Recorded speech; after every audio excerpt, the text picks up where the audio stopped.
O que os trouxe a primeira vez para a Água de São Pedro? Foi o tratamento, né? O tratamento. As águas, né? Porque o Roberto tem um probleminha na coluna, tem um pouquinho de dor no joelho, devido ao trabalho, né? O desgaste do trabalho, da vida. A gente veio porque ele pensou, vamos passar uma semana lá, fazer um tratamento nas águas. A gente achou que ele vinha aqui como se fosse um tratamento, né? Só que muito mais.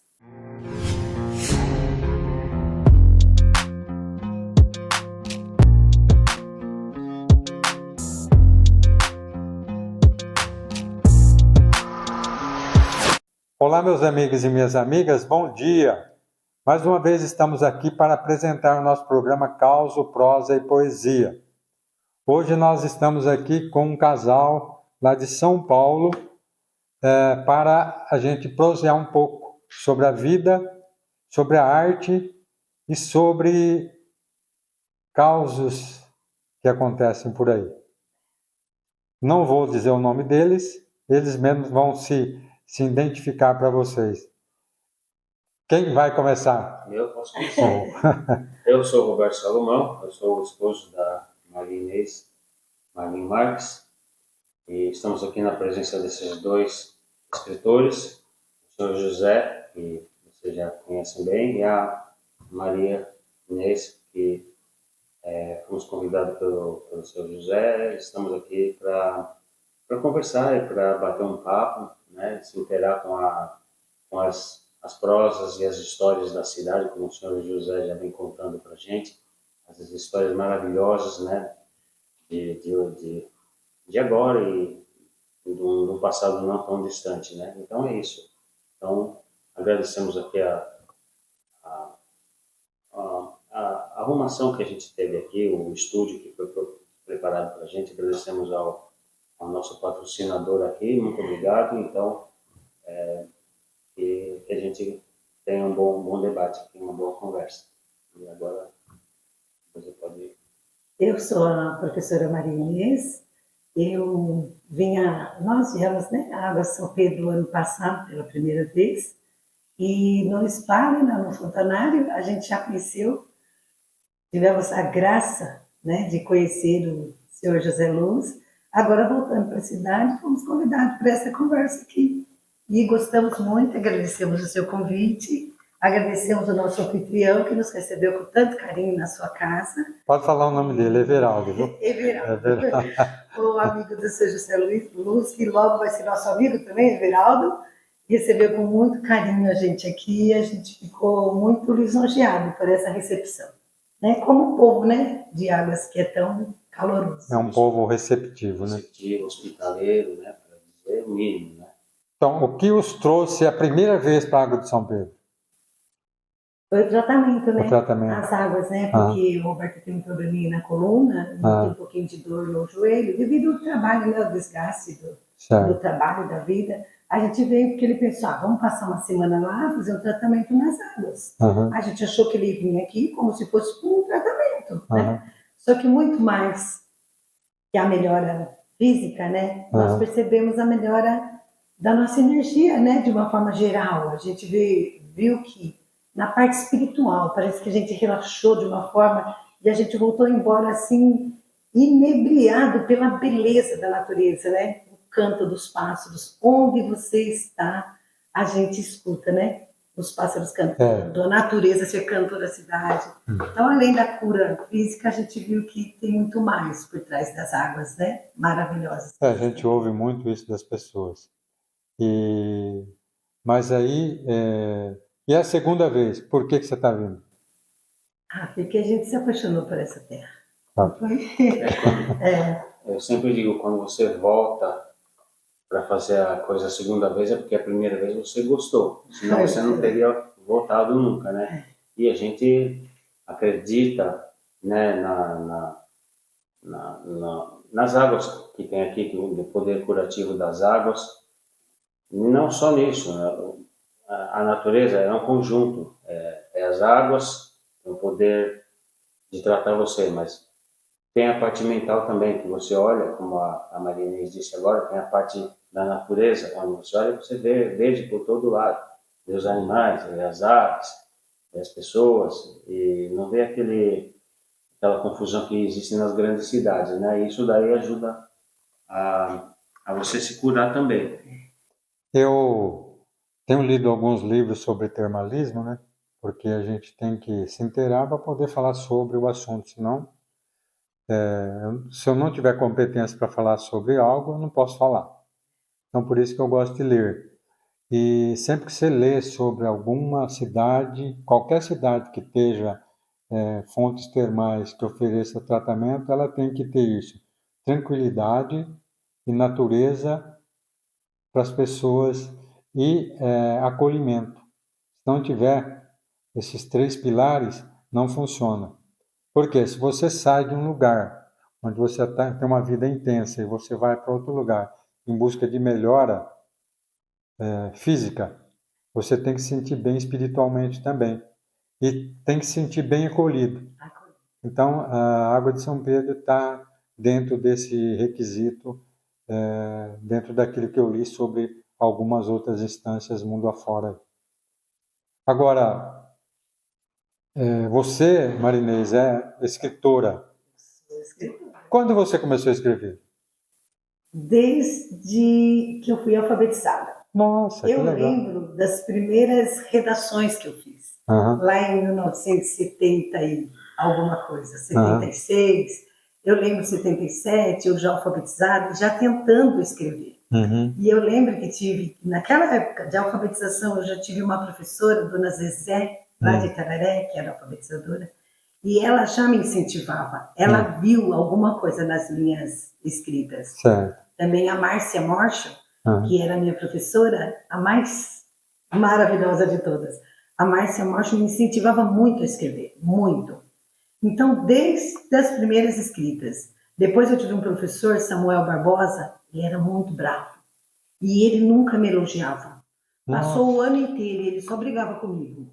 Ele devolvia minha redação e falava: melhora isso, melhora qual aspecto lá da língua portuguesa. Ele era um professor muito bravo de língua portuguesa. Ele brigava muito comigo. Mas no final do ano ele disse para mim: eu só briguei com você porque eu vi que você tem talento de escrever. Então, assim, eu quase chorei na época, eu já era uma adolescente nessa época. E o seu Samuel foi uma figura assim, mitológica na cidade onde eu nasci, que é Itararé. Então, são esses personagens da minha infância, da parte da educação, né, da escola, que me marcaram profundamente, me incentivaram a querer escrever. Depois, quando eu me casei, eu comecei também. Já tinha aquele olhar para as crianças, né? Me tornei uma professora de educação infantil. E aquele olhar para a infância, aquela amorosidade que eu via nos meus filhos, que são seres assim extremamente amorosos, me despertou essa vontade de escrever novamente. E como eu já falei para o senhor, como eu vejo na sua imagem a imagem da Dona Tere, que é a Terezinha, a jornalista lá de Itararé, famosíssima e amadíssima em Itararé, eu vejo na figura do senhor representando aqui em Águas de São Pedro o que a Dona Tere representa em Itararé. A Dona Tere me pegou, depois que eu tinha ganhado gêmeos, ela falou para mim, falou: não, você não está doente, que eu estava meio abatida, meio triste. Ela falou: não, precisa escrever, vai escrever que tudo melhora. Então a Dona Tere foi uma grande incentivadora depois na vida adulta. Então eu sempre escrevi. Este livro, posso apresentar? Pode apresentar. Este livro aqui, A Chave Está na Infância, é uma coletânea de poemas muito lindo. Esse livro está prontinho. Ele está prontinho, mesmo que eu vá para... É uma produção independente. Mas mesmo que eu vá para alguma editora grande, provavelmente eu não quero mexer em nada desse livro. Eu me apaixonei por essa capa, que é a imagem, né, de uma fechadura. É uma fechadura, né? Como se alguém estivesse vendo uma criança lá dentro do quarto lendo. Por quê? Porque eu sou uma formadora de leitores. Eu trabalho há 27 anos alfabetizando crianças. Então, e acredito mesmo que a chave está na infância. Quando a gente já está numa fase adulta, que a gente consegue olhar para as nossas vivências da infância e dar um novo significado mais leve, mais tranquilo, a gente passa a ter uma vida mais leve, mais tranquila, não é? Esse livro é de poema. Esse livro é de poema, é uma coletânea de poemas. Aqui eu tenho poemas que eu escrevi, eu tinha 14 anos. Você pode narrar um poema desse aí para nós? Posso sim, com todo prazer. Você prefere que eu fale de meu pai ou fale de minha mãe? O que mais te emocionar. O que mais me emocionar? O que mais te emocionar. Fica difícil de escolher, não? Fica fácil. Quer ver? O que mais me emociona, o que mais me marcou, né? O que mais te marcou. Já que o programa é Caos, Prosa e Poesia, vamos aproveitar vamos falar, né? A chegada de quem nos... É um poema um pouquinho longo, uma prosa meio longa, mas sim. Vale muito a pena. Vai lá. Meu pai foi um grande homem naquela cidade. Ele foi muito conhecido lá. Esse poema é desse livro, vou mostrar novamente, A Chave Está na Infância, de Maria Inês Marinho Marques. Certo. Com muito carinho, eu vou ler aqui para o seu José Luz, para o Everaldo. E para o mundo. Para o mundo agora. Agora estou lendo para o mundo. Nosso pai. Eu falo nosso pai porque são 12 filhos. 12 filhos. Então são 3 gerações de filhos. 3 gerações. E ele foi um exemplo. Vocês vão conhecer um pouquinho do meu pai. Vai lá. Que maravilha. Pai tem que ser grande, tem que ser forte, tem que ser firme. E ao mesmo tempo carinhoso e amigo. Nosso pai teve outras gerações de filhos. Mas quando chegou na nossa geração, ele descobriu esse segredo. E foi assim. Ele demonstrou grande sabedoria. Foi com certeza o pai certo para nós. Na medida, ele soube corrigir e ensinar. Nos ensinou desde cedo que teríamos que dividi-lo com os outros. Isso era um fato. Foi pai dos nossos amigos e vizinhos, até para alguns empregados, garçons, jardineiros e pedreiros.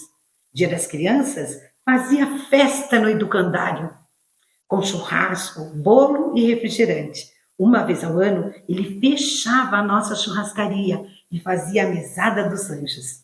Recebia todas as crianças de vários lugares, centenas de pessoas, que almoçavam, se divertiam e recebiam muito afeto e muito carinho. Lembro de levar um bolo gigante uma vez e distribuir na rua mesmo, em um bairro que se chamava Costaneira, pois os barracos eram construídos com a casca de madeira do eucalipto. E tinha sido descartado nas madeireiras uma miséria total e absoluta, onde nesse dia todos, primeiro as crianças, comeram bolo e refrigerante à vontade. Nosso pai era uma figura respeitada na cidade, bravo, muito bravo, guerreiro, criou 11 filhos, que uma infelizmente nos deixou. Plantou roça, teve uma venda, foi até delegado. Eu me lembro só da plantação de feijão e de voltar à churrascaria depois do arrendamento. Me lembro das festas abertas, do povo chegando e não sei como sobrava dinheiro. Ele comprava caminhões de tijolos, de ferro e de areia. Vivia construindo, reformando, ampliando, sempre limpo, impecável, com sua camisa azul clarinha e um guarda-pó por cima. Nunca o vi com um casaco ou uma blusa de lã, tão usada naquele tempo em que lá na divisa com o Paraná caía geada e a água congelava nos canos de metal. Não me esqueço do dia em que, descendo para o mercadinho da Dona Teresa, em uma linda manhã de inverno, me convenceu que uma criança que tremia de frio merecia ficar com a minha blusinha de lã, pois eu tinha outras. Fui e voltei das compras sem frio, sentindo orgulho de mim. Comprava fiado, que era marcado em uma caderneta. O meu pai somava mais rápido que a calculadora da japonesa. Meu pai era um grande homem, e se estivesse errada a conta dela, ele pedia para não repetir. Eu sorria toda orgulhosa. Esse é meu pai. Melancia, ele comprava de charrete. Sorvete, ele comprava o carrinho todo e mandava as crianças que brincavam na rua vir pegar à vontade. Mas se alguém fosse comer a última fatia de melancia na frente da casa, sentado no meio-fio, com o pezinho na terra, e alguma criança da rua visse, tinha que dar. Quem mandou mostrar. Sempre nos ensinando a dividir. Nos dizia que para ser grande, nós temos que amar e amparar os pequenos. Maravilha.